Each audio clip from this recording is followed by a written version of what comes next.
Cody. Okay. Sounds good.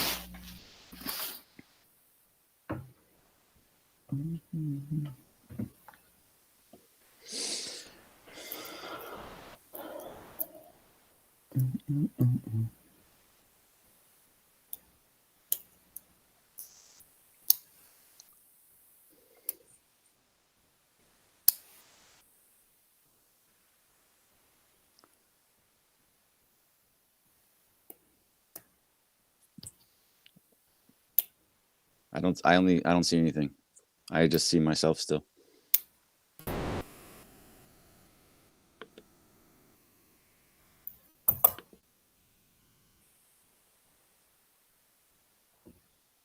I can't see Cody.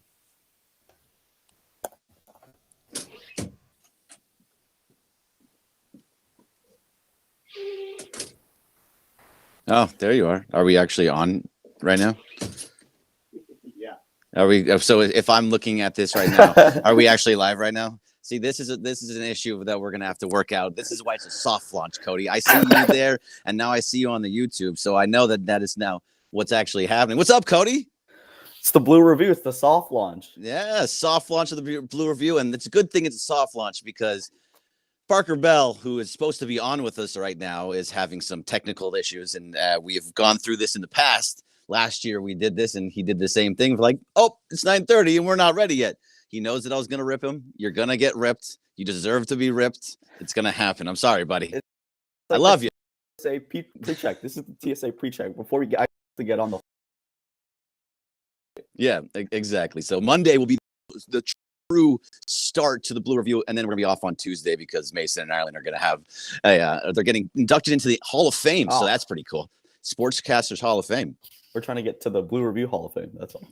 Right. We can do that by going on LAX, by the way. And the Blue Review is presented by LAX at Los Angeles International Airport. Changes are arriving daily to reduce traffic, save guest time, and transform the travel experience. Info at flylax.com/transforminglax. All right, Cody. So we had some Dodger baseball yesterday. Finally, you get to see the boys in blue. Did you watch the game, and how much of it did you actually watch? I watched the first inning. That's all you needed. That's it. All you needed to watch. It was over after that.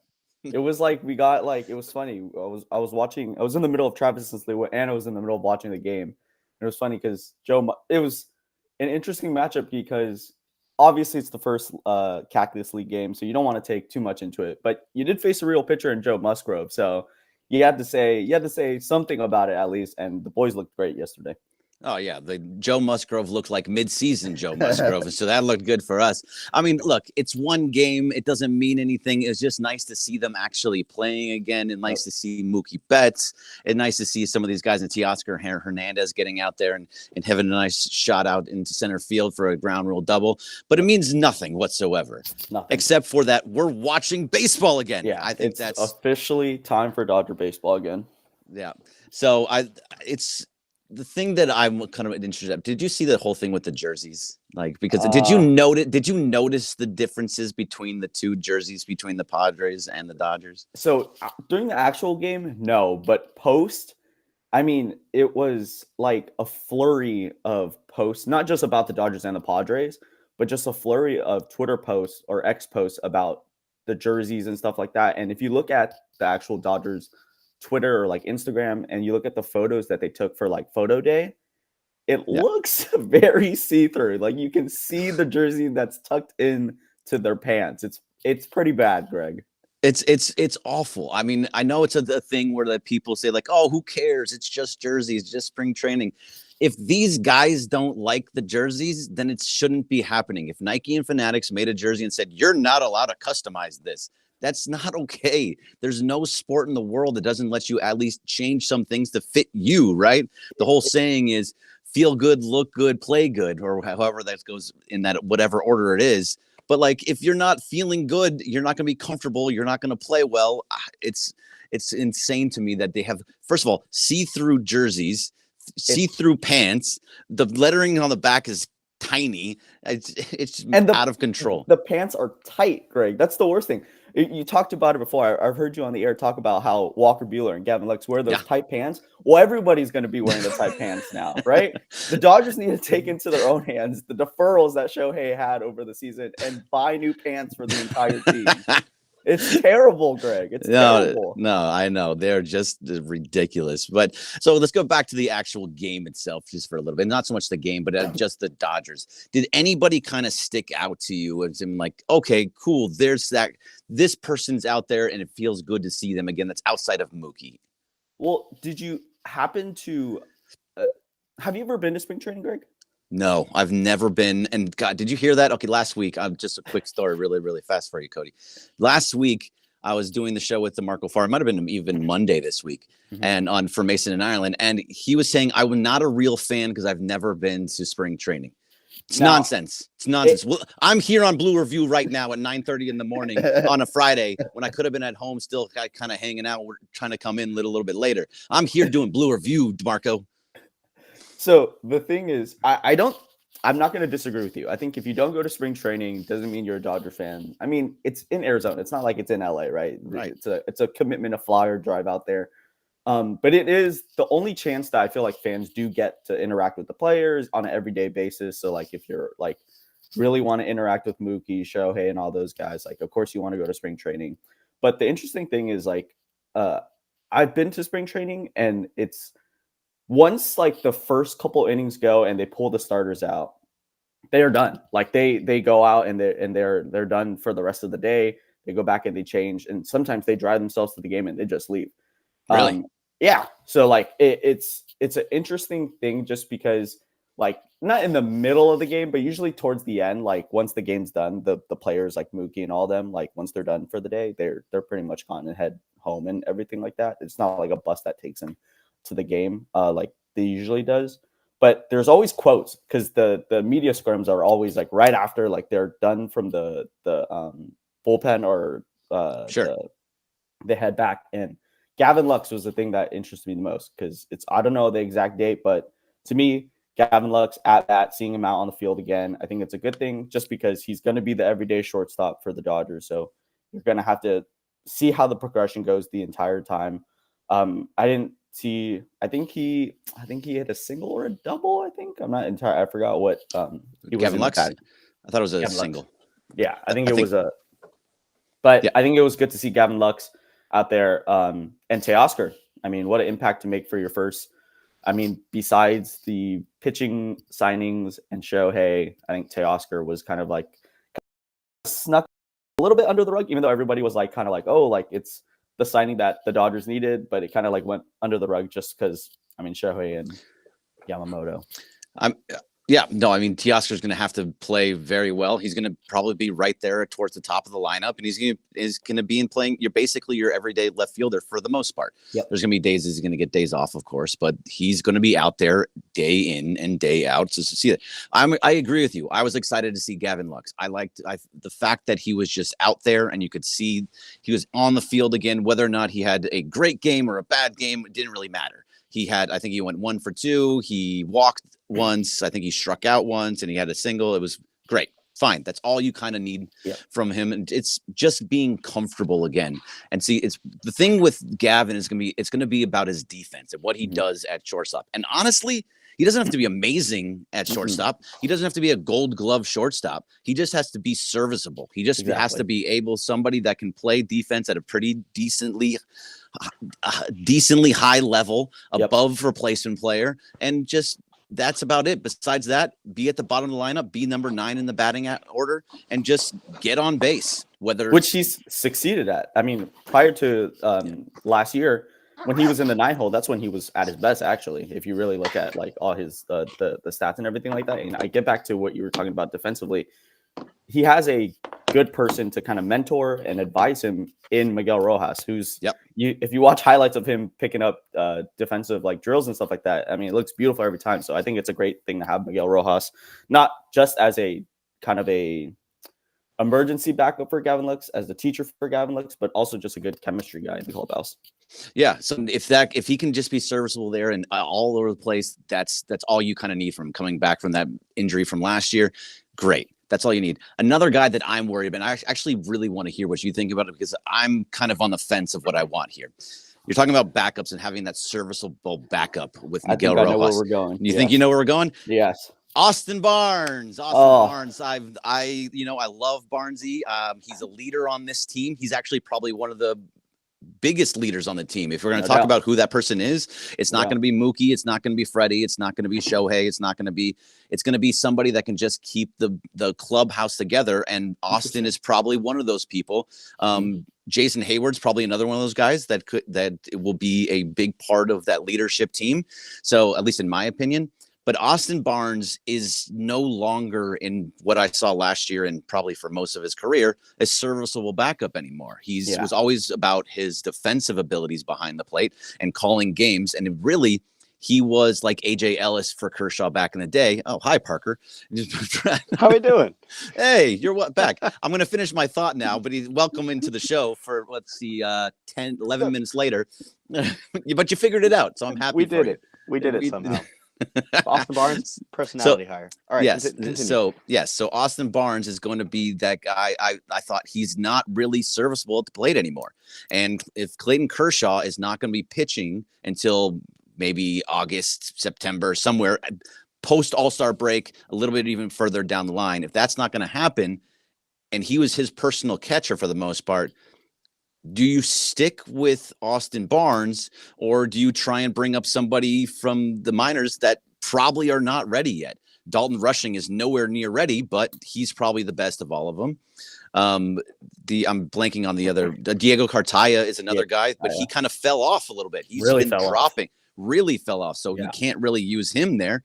What is the right way to go, Cody? Parker, you can come in a little bit later. You're on timeout right now. Yeah. I think, to me, you have to take a chance. Like we talked about, it's funny. We talked about Musgrove being in midseason form. Well, Austin Barnes is in like full season form because the man can't hit. And the thing is, luckily for him, I think they're going to stick. I mean, obviously they're going to stick with him. Like you said, I don't think they're going to bring up Cartaya or Rushing anytime soon. But to me, that's where I feel like that's where you need to go at this point. Kind of pull the Band-Aid on that and just get it over with and get whoever they plan on having the backup be the backup, whether it's Rushing or Cartaya, just because I feel like Austin Barnes is going to be masqueraded by the fact that you do have a Mookie Betts, a Freddie Freeman, and a Shohei Ohtani. You don't really need to worry. There's always going to be that one guy that can't produce a hit, and he's always just going to be in a slump, and that's just going to be Austin Barnes the entire season. And like you said, it's an interesting thing because I think he is Kershaw's personal catcher, and he doesn't really have a service. It's interesting that you brought up the leader thing because I didn't really think about it like that, but I kind of see it now. I see it as a hire for the clubhouse more than a signing for the clubhouse more than it is for the actual field purpose. I think for me, I would pull up Rushing. I think he's he's ready. I like I said, I think you just pull off the Band-Aid. You see how he is at the end of spring training, see how it goes, and you pull off the Band-Aid. If I don't think they're going to do it, but if I were to be in that position, I think I would just pull up Rushing. I think I don't know if he's our top prospect right now, but he's one of them. I think he's either 1, 2, or 3. He's I was right going to there. say, I think I think he's above Frasso right now. Yeah, I think he is the top in the prospect. one spot. So, look, you rip off the Band-Aid, you go with Rushing. If you can produce a hit, I'm all for it, right? I just think throw him to the fire, basically. Yeah, in a very short mannered way. Yeah, just throw him into the fire because Austin Barnes isn't going to do anything better for you. What you think, Parker? You can talk now. You're allowed. Thank you. Welcome to the Blue Review. Yeah. Soft launch. Yeah, great. I deserve that rating. Yep, thank you. Sure do. I 100% agree with Cody. I think you should just pull that Band-Aid off because being that he is already the number one prospect, I mean, it's just a matter of if you have solid D, which he does, and if he's got a quick pop-up time, which he does. And, of course, by doing so, you're also not going to really upset Kershaw because you don't necessarily have to waive Barnes if you pull up because you could find some sort of room there in that, in the roster. But, I mean, I think that since there were no free agent catchers really that were smaller on the market that you could have gotten, maybe like a Gary Sanchez who already, everybody already signed with their team. So I think, of course, Barnes gets that personality higher, and that is great. But yeah, I had to go with Rush at this point because it's just not rushing. It's just not Barnes isn't getting it done, and he's doesn't have a service. I think you guys mentioned it a few times. You know him so well, Parker. Already. You can call him Rush. You're that close. With I know, him. right? You can. It's fine. He'll accept it because you know him so well that you have nicknames back and forth. He calls him Park. You call him Rush. That's things that happen. But so I'm looking at yeah, exactly. So I'm looking at the YouTube chat, and Casper Villa has a really good question. So he says, with the roster where it's at, does Barnes' role matter? So in any other year, probably not. I would think that it doesn't matter at all. Like it's just a guy. He's going to play maybe once a week, maybe once every 2 weeks. He's not going to play very much. Yeah. However, with this team specifically, right? With this team that we're watching, every single thing matters because it's under the biggest microscope they've ever been under. Yep. Every year, it's World Series or bust, but it's. There, if you lose a game, if you go on a 3-game losing streak, or you lose a game to the Pirates when you should be sweeping them, or whatever it is, the national media is going to be talking. Say, why is Austin Barnes going out there and going 0 for 4, and he also didn't throw anybody out? He's throwing it into the outfield, or whatever it happens to be. He called a bad game, whatever it is. It's going to be everything is now going to be thought of on a very, very micro level. As humanly possible. And so to have a guy like Austin Barnes, who's not really serviceable anymore, like we've been saying, that's going to be the thing that people are looking at. Okay, their team is almost perfect. However, this is different. This spot right here is not good enough. They need to fix it. So whether that is bringing up Dalton Rushing, or maybe he's serviceable until we get to the trade deadline, it's going to matter in some point. Yeah. Because Will Smith is going to need a day off, and God forbid, what if he gets injured? Yeah. What if Will Smith gets injured? Your backup is not good enough to be an everyday catcher. So you have to have the person that's going to come in. It happened last year. Remember, he got hit in the head. He's a catcher. Yep. He got hit in the head with the fastball one too many times. Had a concussion. Was really never the same after that. Yep. He's going to get beat up. He's going to get beat up. So you need to have a backup for that very important position that is good, can go in there and have. I mean, it's anything going down for Will Smith is going to be massive, but it can't be this massive of a drop. You know what I'm saying? Yeah. Do you even remember? Did they pull up Cartaya last year when Will Smith did go out with that injury, or was it just Barnes the entire time? And Max Muncy came in at catcher during that game, right? It was a weird, yeah. It was. Muncy might be better at catcher than he is at third base. that's very possible, by the way. You never know. Yeah. I'm checking the comments, by the way, and they say BC says, "OMG, reading comments." Of course. That's what we do here. Okay, I need people to understand something, and Cody, you know this. Reading comments was a thing that I did for a very long time. Yeah. Before we did the Blue Review, I had my own Dodger Blue Review where it was me talking to comments. I did one for the Lakers. It was me talking to comments. On the Blue Review, if you have a question and I see it, I will read your comment. So please interact with us. This is what the whole reason for going live from 9:30 to 9:55 is, so we can see your comments and when we can talk to you. So just don't be a jerk. You know what I mean? There's plenty. That's true. Greg, I wanted to ask you one more thing. So you talked about Austin Barnes being the clubhouse leader. Yeah. That's an interesting take to me, because you think he can be the clubhouse leader producing so little? It's not so, okay. It's not about what you produce on the field. It's what you do. It's what you do in the clubhouse, and people feeling comfortable enough to come talk to you, to be the vocal leader within the clubhouse. When, Justin Turner was playing every day, but he was the vocal leader of that clubhouse. He was the heart and soul of that clubhouse, and he wasn't particularly producing at a high level his last years here, but he was still that guy. That's why they also felt like they could move on from him. They thought that they would bring in Mookie Betts, who was going to take over that leadership role. I just don't know if Mookie has taken over that leadership role in the way that many thought he was going to. He can be the face of the franchise. He can be the guy that is the front facing and doing all the media and saying all the right things. But inside the clubhouse, you need that guy that people just love and want to be around, and can be that factor that brings everybody together. I think Austin Barnes is that guy because he's also kind of weird. And people, if you ask, I've seen he's all about aliens. He's got a whole thing. But if you ask, there was a people had talked about like who's like they've actually asked the other guys the question. They're always like Barnesy. Yeah. So that's interesting. Wow. Just that's something, Cody. I know you and I were talking about this yesterday. Yeah. I mean, that's something you didn't really think about, especially as like, well, especially for a lot of people who are coming into this Dodgers squad now because of Shohei, like these new fans not knowing who that clubhouse leader would be.